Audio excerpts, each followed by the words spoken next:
Мына бүгүн ошол коммерциялык эмес уюмдар жөнүндөгү бул мезгилге чейинки 30 жылдан ашык убакыт иштеп келген мыйзамдын көптөгөн беренелери 30 жылдан ашык убакыт өткөнүгүнө байланыштуу учурда коом өзгөрдү, көрүп атасыңар, түрдүү пикирлер бар. Ошого байланыштуу биздин мыйзамды өзгөртүүгө мажбур болуп атабыз. Бул мыйзамдын көрсөтүлгөн долбоордо мен экинчи статьяга, экинчи беренеге өзгөртүү толуктоолор киргизүүгө долбоорго сунуш кылынды. Мында коммерциялык эмес уюмдар жөнүндө чет өлкөлүк коммерциялык эмес уюмдарды биз кеңири ачып бердик. Себеби бул мезгилге чейин иштеп турган мыйзамда коммерциялык эмес уюмдар деп эле бүт бардыгын бир чогуу карап койгон да. А мында болсо биз чет өлкөлүк бейөкмөт уюмдарды өзүнчө карап, кимдер чет өлкөлүк уюмдар болуп эсептелет, кимдер чет өлкөлүк өкүл болот, кимдер болбойт, ошолордун баарын ажыратып өзүнчө кеңири чечмелеп сунуш кылып долбоорго киргизгенбиз. Бул жаңы сунуштар. Ошол эле экинчи беренеге абзац түрүндө өзүнчө 4 түрдүү маанини киргизгенбиз. Азыр мен сиздерге санап бердим.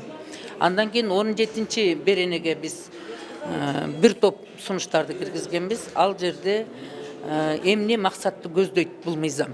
Ошону 17-чи беренеде биз так көрсөтүп атабыз.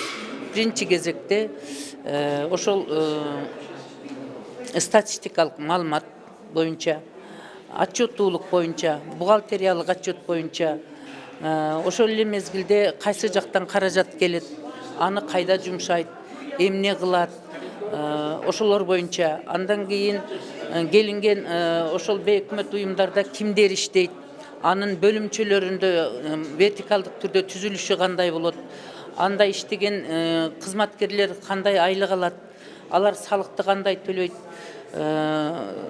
соцфондду кандай төлөйт.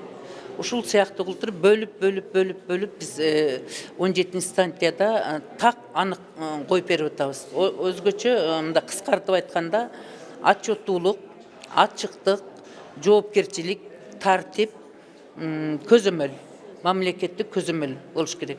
Ушундай гана маселе коюлган. Андан сырткары коммерциялык эмес уюмдарга эки эле беренеге киргизип атабыз, бир топ ошондой сунуштарды.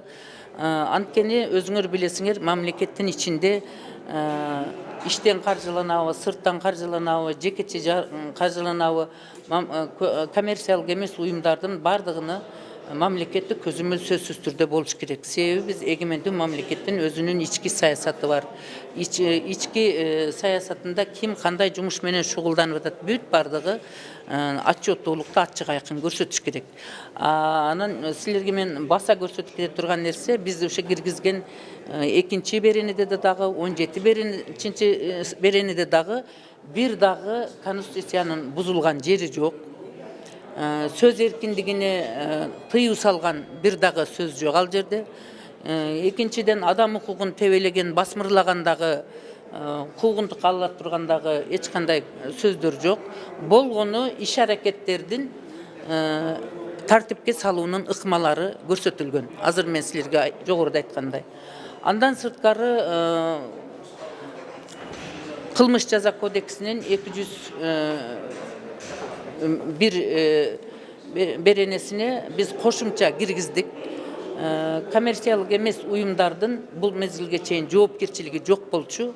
Кошумча жаңыдан биз ошол жерге киргиздик. 201 прим беренесине коммерциялык уюмдардын, эмес уюмдардын иш аракеттеринде уставынан сырткары аракеттерди жасап, өзүнүн уставынан дагы аткарбай, анан сырттан келген каражат болобу, иштен келген каражат болобу, кандай болсо дагы каражатын жаап жашырса, отчетторун тапшырганда каражаттарынан ушул бухгалтериялык статистикалык маалыматтары так эмес болсо, ошондой эле мамлекеттин ички саясий мамлекет башкаруу системасына мамлекетке зыян келтирүүчү жагдайларды түзсө, туура эмес, максатсыз коомчулукка зыян келтирүүчү митинг акциялар болсо, кыскасы өзүнүн талаптары бар. Ошолорго карата жазана biz girgizdik.